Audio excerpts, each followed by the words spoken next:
Salut les amis, j'espère que ça va perso super. Cette vidéo, je voulais la faire depuis longtemps, mais j'attendais le bon moment. Le Barça a enchaîné deux défaites consécutives. Le Barça a laissé le Real Madrid en vie et nous sommes tous bien placés pour savoir qu'il ne faut jamais laisser le Real Madrid en vie. On l'a encore vu face à Liverpool, ce qu'ils sont capables de faire sans être exceptionnels, sans forcer. Ils sont capables des exploits pas possibles. Alors les amis, qu'est-ce qui arrive au Barça? Pourquoi le Barça n'arrive pas à performer en Europe? Pourquoi le Barça tombe quand il s'agit de gagner des matchs ultra importants depuis quelques années? Je vais vous expliquer notamment en vous donnant 4 arguments. Je vais d'abord vous donner les 4 arguments et ensuite on va essayer d'argumenter, on va essayer d'expliquer tout ça.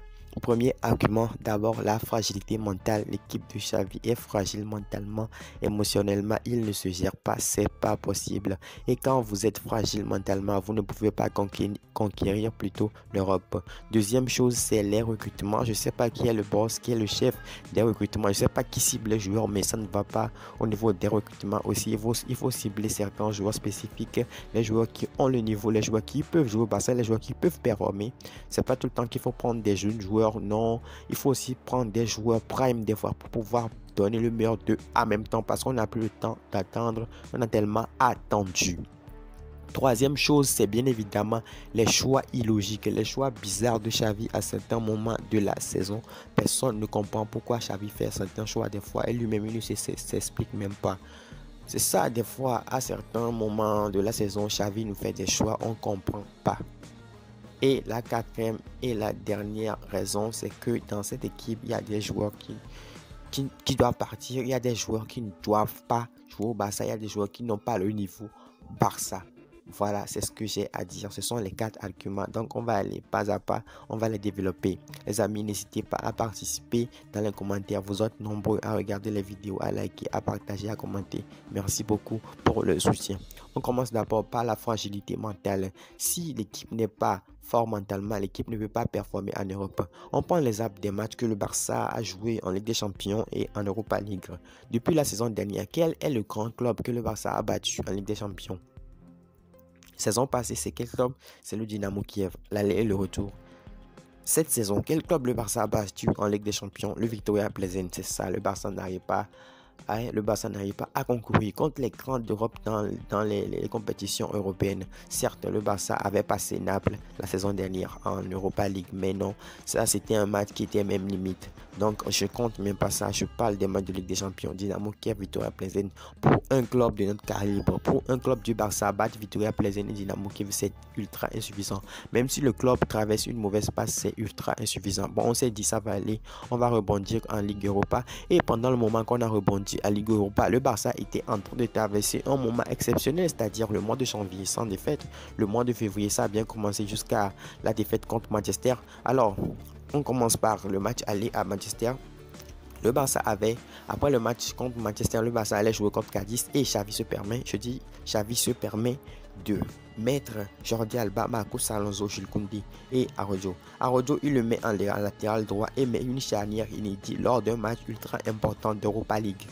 Il met Marcos Alonso et Jules Koundé en défense centrale. Ça veut dire quoi? Bon, je vais revenir dessus après. On parle du mental. Tout d'abord, le Barça a fait une très bonne première mi-temps. On était bluffé. On s'est dit, dans le Barça, le niveau européen, c'est bien. C'est bien. On n'a pas été ridicule. Au niveau jeu, là, je ne vais pas mentir, c'est bien. On n'a pas été ridicule, c'est bien. Et maintenant, du retour des vestiaires, le Barça encaisse égalisation. Quelques temps après, deuxième but. Et là, vous savez ce que ça m'a rappelé? Le match contre l'Inter. Le Barça encaisse. Quelques minutes après, le Barça encaisse encore et c'est pas fini. Même scénario contre le Bayern Munich. À Munich, le Barça a fait une première mi-temps exceptionnelle de référence. Une première mi-temps de ouf. Là, on était chaud. On dit le Barça gagnera le match. Soit, au pire, le Barça fait match nul. Mais non, ce match s'est terminé par un score de 2-0 parce que juste après la mi-temps, le Barça encaisse. Et comme si ça suffisait pas, quelques minutes après, ils encaissent encore le second but. Alors, c'est pas un truc qui date de cette semaine contre Manchester, non. Ça, le truc là, il y a ça depuis longtemps, depuis le début de cette saison. Il y a ça, cette fragilité mentale en Europe. C'est-à-dire, quand le Barça encaisse un but en Europe, le Barça est plus susceptible d'encaisser un second but. Et c'est arrivé, pas une fois, pas deux fois, pas trois fois, mais jusqu'à 4 fois. Vous pensez que c'est un hasard? C'est pas un hasard. Cette équipe est ultra fragile mentalement. Il va falloir corriger ça pour aller loin en Europe. En ce qui concerne les choix de Xavi, je l'avais dit tantôt, des choix bizarres. Il avait déjà inventé son système à 4 milieux de terrain qui marchait bien contre les soi-disant gros de Liga. Alors on s'attendait que cette formation allait marcher contre Manchester. Là, il a changé la défense. Personne n'a compris pourquoi il a changé la défense.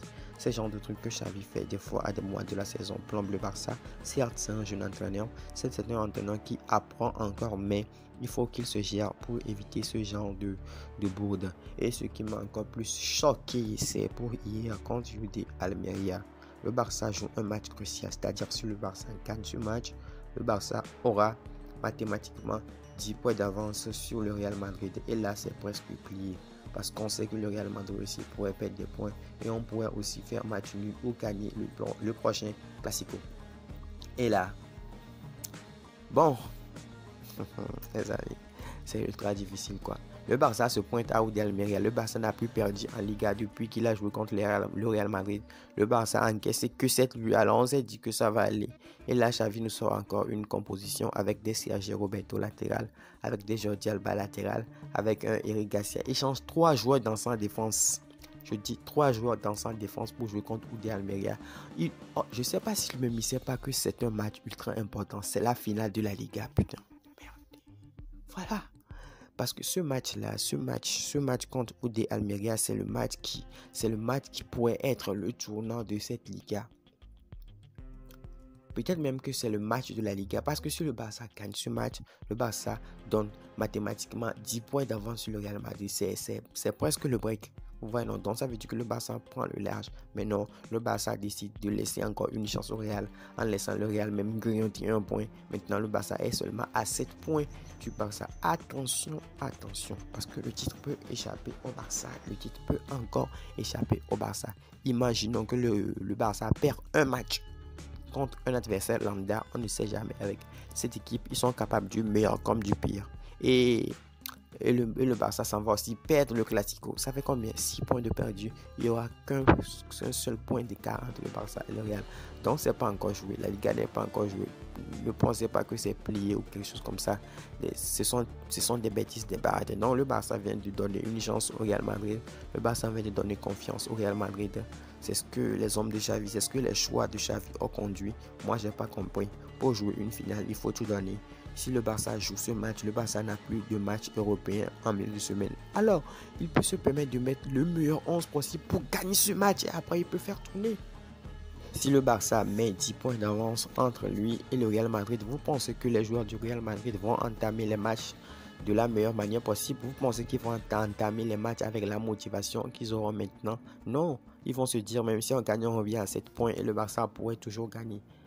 Donc ça va les foutre la flemme et autres. Maintenant ils ont donné la motivation nécessaire au Real Madrid. L'ascendance psychologique maintenant est en faveur du Real Madrid parce qu'ils ont fait récemment un tabac en Europe en battant Liverpool 5-2 en faisant un match nul contre l'Atlético de Madrid qui était pour moi-même un résultat même pas mérité parce que l'arbitrage n'a pas été du tout en faveur de l'Atlético de Madrid. Voilà les amis pour le second argument.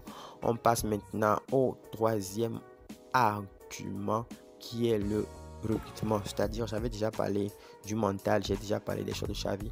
Maintenant, je parle des recrutements. Qui est le boss qui recrute au Barça? Donc, pour ces questions, il va falloir trouver des réponses concrètes. C'est-à-dire, il nous faut des joueurs frais, c'est-à-dire des joueurs jeunes. Il nous faut aussi des joueurs dans leur prime. On ne dit pas des joueurs vieux, mais on dit des joueurs dans leur prime. Quand je pense à un joueur dans un prime, je pense par exemple à un Rafael Leao, qui est un joueur qui est dans son prime. Alors il peut signer au Barça et apporter quelque chose de bien. Les joueurs jeunes, par exemple Julien Araujo, le Barça l'a acheté. On n'a plus le temps d'attendre longtemps pour pouvoir performer. On a beaucoup attendu, comme je l'ai dit tantôt en début de vidéo. Donc là, cette direction-là doit travailler pour pouvoir ramener des joueurs ultra performants. Si un joueur n'a pas le niveau, par ça, qu'on ne le signe pas. C'est pas possible de signer n'importe qui sous prétexte qu'il faut jouer qu'il faut signer des joueurs gratuits pour les trucs de masse salariale là. On a vu ça. Si la masse salariale n'est pas suffisante, virez les joueurs qui n'ont pas le niveau Barça et faites la place aux joueurs qui sont capables de se donner à 100% parce que les joueurs ont aussi des fois ses limites. Foot professionnel, il y a certains matchs qui doivent gagner. Même si Xavi a fait tourner contre Almeria, vous allez me dire que les Jordi Alba, les Sergio Roberto, les Eric Garcia, ils ne sont pas capables de battre Almeria. Ferran Torres en attaque, Lewandowski en attaque ne sont même pas capables de mettre un tir cadré en premier mi-temps. C'est pas possible. Tout ça là, les amis, je vous le dis, c'est pas possible. Même les joueurs aussi, ce qu'ils ont fait sur le terrain hier, c'était pas du tout beau. C'était pas beau à voir. On continue avec la dernière chose, la dernière partie avec le dernier argument, c'est-à-dire les joueurs qui n'ont pas le niveau Barça. C'est bon, ça suffit, il faut ramener ce qu'il faut. La direction de Laporta a beaucoup travaillé, ils ont chassé certains joueurs, ils ont essayé de réinstaurer un style de jeu, ils ont essayé de ramener le Barça en avant-plan. Je ne sais pas si ça existe, le Barça a été un petit peu en arrière-plan, stagné entre la 5e, la 6e place et finalement finir deuxième pour se qualifier en Ligue des Champions. Maintenant, le Barça est en train de challenger le titre, le Barça est en train de concourir pour gagner la Liga. Donc, il y a certains joueurs, il va falloir se débarrasser de ces joueurs et ramener les joueurs qui ont le niveau. C'est vrai, il s'est débarrassé de Griezmann, il s'est débarrassé de Dubaï, il s'est débarrassé de certains joueurs, mais il reste encore certains joueurs, notamment au niveau des capitaines. C'est bon, le cycle est bon, il va falloir le laisser partir. J'attends parler des prolongations de Busquets et de Sergio Roberto, c'est pas possible. Sergio Roberto, c'est vrai, les gens disent que Sergio Roberto ne doit prolonger, mais Sergio Roberto est un joueur qui a beaucoup donné pour le Barça. C'est un joueur qui a fait beaucoup de sacrifices parce que de base, c'est un joueur qui a été formé en tant que milieu de terrain, mais il a dépanné le Barça en tant que latéral droit plein de fois. Donc le Barça se sent un peu comme obligé de le prolonger parce qu'il a un peu sacrifié une partie de sa carrière pour le Barça. Vous voyez un peu, non? C'est pour ça que bon, le Barça s'attache sur Sergio Roberto. À part ça, Jordi Alba, vraiment, c'est un joueur, c'est une légende du Barça, oui, je me permets de le dire, mais ça suffit, il faut laisser la place à Baldé, c'est ça. Il faut que Baldé prenne la relève. Jordi Alba aussi doit se tirer pour laisser la place à quelqu'un d'autre qui peut aussi concurrencer Baldé afin d'avoir le meilleur latéral gauche possible. Et c'est pas fini, Sergio Busquets, oui, cette question l'a dit depuis, même si Sergio Busquets est performant cette saison avec le milieu à 4, c'est bon, Busquets doit aussi partir. Et c'est pas tout. J'attends aussi parler des bails de Ferran Torres Ansu Fati. Ansu Fati, lui, c'est un joueur de la maison. C'est un joueur de la maison, mais jusqu'à présent, ce qu'il est en train de montrer, c'est pas possible. C'est pas du tout possible. C'est pas digne d'un numéro 10 du Barça. J'ai jamais vu un numéro 10 du Barça vendre le moins de maillots que Ansu Fati. Celui qui vend le plus de maillots au Barça maintenant, c'est qui? C'est Pedri. C'est parce que Pedri assume son statut de leader technique, que ce soit au milieu du terrain ou bien en attaque. Pedri assume. On connaît tous le talent d'Ansu Fati, mais Ansu Fati n'arrive pas à performer. Et si ça a perdu jusqu'à la saison prochaine, jusqu'à l'hiver de la saison prochaine, il va falloir s'en séparer. Je suis désolé pour les fans et pour les fanatiques d'Ansu Fati, mais c'est comme ça. L'institution avant tout le monde. Et un joueur aussi, Ferran Torres. Les amis, vous pouvez dire tout ce que vous voulez. Vous pouvez me dire que Ferran Torres a dribblé tout le monde contre Cadiz. Vous pouvez dire tout ce que vous voulez. Ferran Torres n'est pas un joueur profil Barça. Peut-être c'est un joueur profil Barça, mais il ne performe pas. Voilà. City nous a encore balancé une arnaque, ainsi que Garcia, des arnaques comme ça. City nous en balance tout le temps. Donc, il va falloir s'en séparer. Ferran Torres, comme ça, il va garder une valeur marchande, peut-être 35-30 millions. Voilà, il faut s'en débarrasser. Bref, et ramener quelques autres attaquants. Pourquoi pas un attaquant comme qui? Comme Randal Kolo Muani, un attaquant un peu plus vif, quoi. Vous voyez ce que je veux dire, non? Donc, c'est ce que je pense de ça. N'hésite pas à me dire ce que toi tu penses dans les commentaires. Quel genre de joueur le Barça peut recruter? Des Rafael Leao, des Randal Kolo Muani, pourquoi pas?